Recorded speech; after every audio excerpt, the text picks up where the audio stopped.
How do I want to open this? Off the cuff. Hello, everyone. What I have here are two relics of my childhood. The oldest writings of mine that exist in the world. I opened them up and I glanced at them briefly, and my immediate response when I opened these up was to throw them out, hide them away, or maybe hide from them. I'm not sure why I felt that way, but it's something that I've felt many times in my life. There are a lot of relics just like these that are in the landfill somewhere. So what I'm going to do is I'm going to read through these as best as I can. My handwriting was not very good at the time, but the only thing separating the person who wrote these to the person who is now looking back on them on August 7th, 2019, is about 14 to 16 years.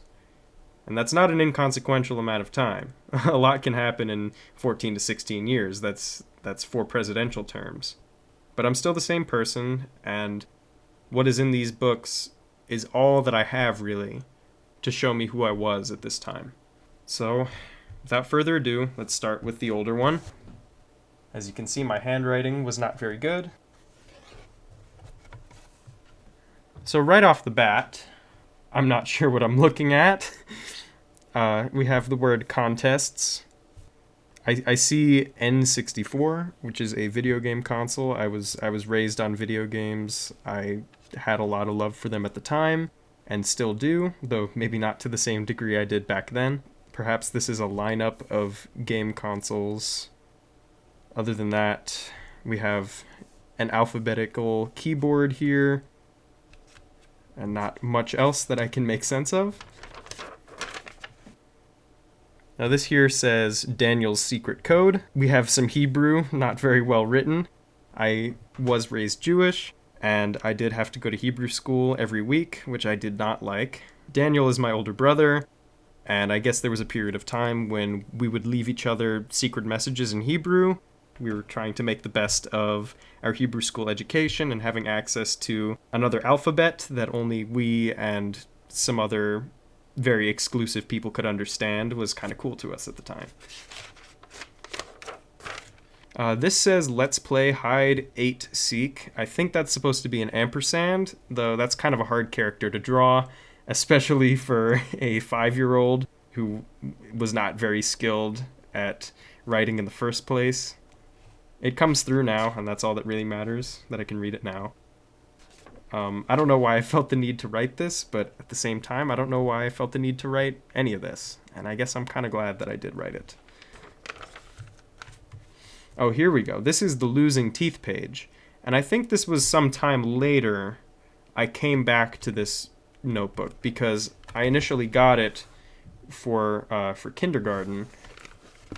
But these entries are from '05, and it comes through in the improvements in my handwriting. It's not by much, but it's still more legible than the previous entries.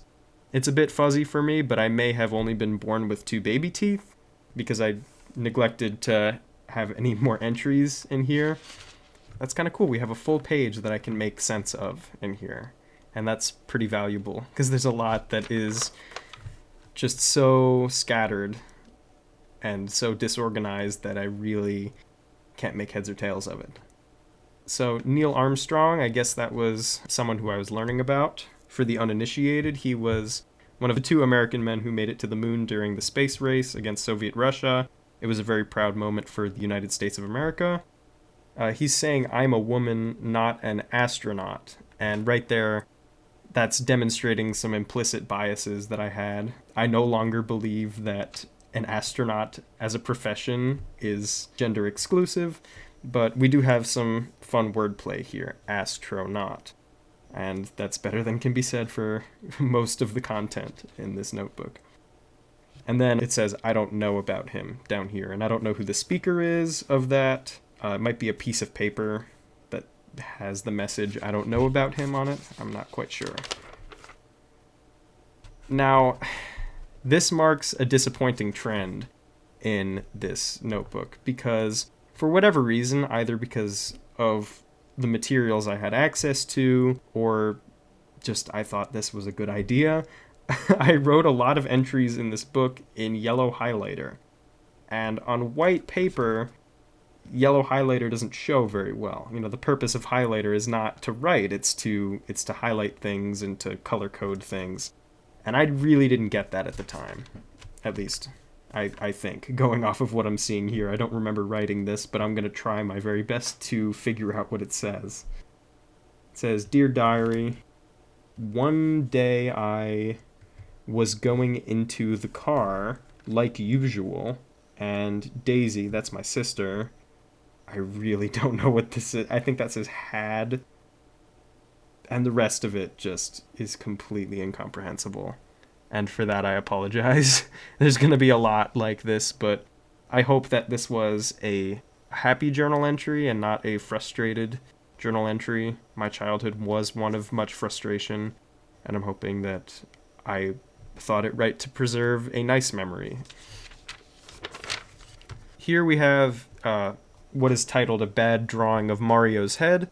I was trying to use reference lines here, which I was nowhere near skilled enough to use properly. I didn't really know what those were for, but I suppose I had a book on how to draw Nintendo characters, and I noticed that the tutorials used reference lines, and I thought that that would help me. I was probably proud of this at the time. I assume that I went back to this and labeled it "A Bad Drawing of Mario's Head." That's another thing I would do a lot.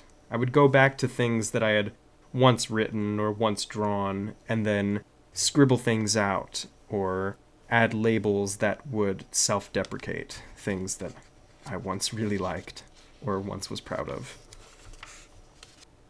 Now here we have some torn out pages, and I don't think these were from when I wrote this, because I can see little indents of where I once scribbled that I'm going to try to make sense of.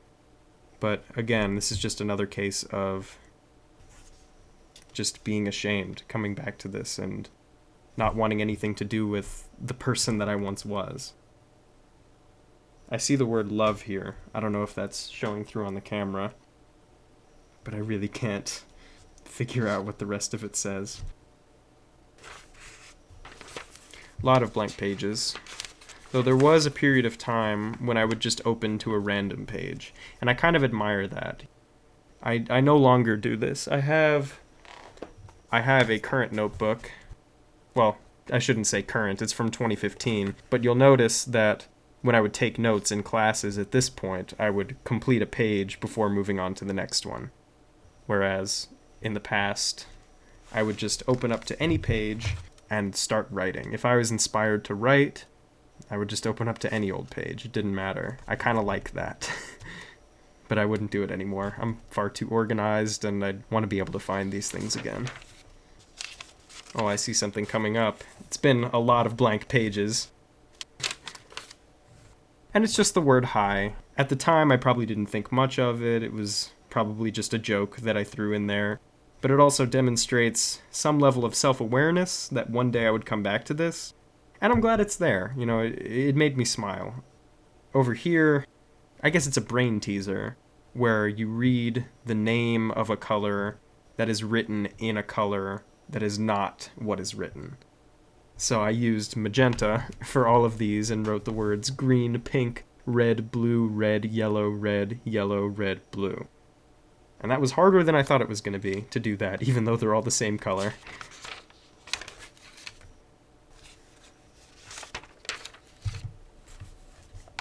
Okay. This requires a bit of context. Twistorella was the name of a Beanie Baby dog. She was a black lab, and she was the first stuffed animal that I ever owned. I don't think I ever got rid of her. I was tempted to get rid of my stuffed animals at various points in my life, but I did manage to hold on to them because I was just too connected to them by virtue of having had them for so long. Twistorella, the black lab, was named for those string cheeses. It would be 2 flavors of cheese in sort of like an ice cream swirl pattern in one stick of string cheese. And I really liked those, so I named her after one of my favorite things. So here it says Twistorella's solo tribe is darkness. Maybe it's because she was a black lab. They have very dark fur compared to most breeds of dog. Other than that, I couldn't tell you what I meant by that. Here we have an obscene gesture next to a character's face that I've drawn here, and it says the word ish. That may be indicative of my music tastes at the time. My parents were very liberal about what kind of music I could listen to, and hip hop was very appealing to me. I liked the culture around it a lot, and I really liked how it sounded. And I guess ish is something that in the early 2000s rappers were saying. And there's a rebellious notion to that gesture, which I think I was also kind of attracted to. Nothing too harmful here, just the musings of a troubled 6-year-old mind. Now here, and again, I really don't know if these words are coming through on camera. I am just using my phone, and my phone is stacked on a bunch of board game boxes and books. It's very precarious, but my former physics teachers would be proud of me for the Jenga tower that I've created as a camera stand here. Anyway, that aside, I'm hoping that these words that are imprinted, because I would write so heavily and harshly, there's still an imprint. It says club pass, password, I think dad is what that says, and then code, and then some numbers. I see a 7510, and then I see another 5 and 0 here. These would have been my early days using a computer. I started young, so maybe this was for some website that I spent some time on. I had a username and password and felt that this was a good place to log that. Just some random page in a journal that I was writing in at the time. Now here we have more writing in that yellow highlighter, but I can make out what it says. The words written here are Digital Blue, and that was the name of a consumer video editing software that my brother was using quite frequently at the time. He was making a home movie with his friends, and I thought that that was super cool. I was a little bit too young to do it myself, but he would let me help out with certain things. It was all very silly, and I don't think he owns that movie anymore. But I guess I felt it right to write the words Digital Blue on this page for no particular reason. I guess they were just words that I heard a lot those days. This is a rhombus with something in it. I'm not sure. This is a quarter note. And this is probably my best attempt at a saxophone. I see various keys that one would press, and I don't know what this is, but those kind of tip me off to believe that it's some kind of brass instrument. And this is just some lines in a rectangle. Okay, here it says Sir Captain Captain, which was the name of my brother's role in the home movie that he was making. The character that he was playing was named Sir Captain Captain. And it still is quite funny, and I thought it was really funny at the time. I admired my brother a whole lot. I still do a great deal. Anyone who's had an older sibling knows what it's like to grow up around someone who's close enough to your age that you still see them as a kid, but everything that they're doing is just a little bit beyond what you're capable of. It inspires you, and it makes you want to be just like them, almost. I think I wanted to be Sir Captain Captain. Here we have a stick figure character with a wrench and some lines coming out of it. Maybe that's a handgun, but it doesn't look much like a handgun. Maybe it's like a laser gun or some kind of weapon. I don't know if those are related to the implement that he's holding. This is a character. I think that's his foot, and that's his head. We have some perspective going on here, and maybe he's holding an apple. But I could not make out what those words are.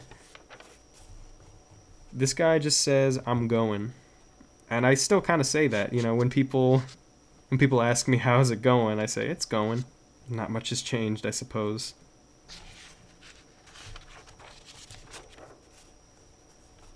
Here we have two characters. I don't know who they are, but this character is wearing a hat that kind of looks like a boot. Here, maybe there was some sort of spill, or I just found a different color, tested it out, and didn't like it very much. This looks like... I'm not sure what this is. This almost looks like a Bob-omb from Super Mario. where you have the body, that's where the eyes would be, and he's got little legs. A lot of humanoid characters. I guess I was getting better at drawing people. I still wasn't good. I'm still not good at drawing people, but it's recognizable. I can tell that this is a person. He's holding something in front of him.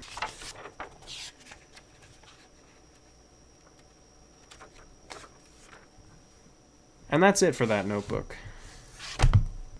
There's not much of substance in it really, but I'm kind of glad that I have it. And I hope that at no point I am possessed to throw this out. And I suppose this video is both to confront the shame of it and also as a failsafe for if one day I do throw these away. I'll still have record of what's in here.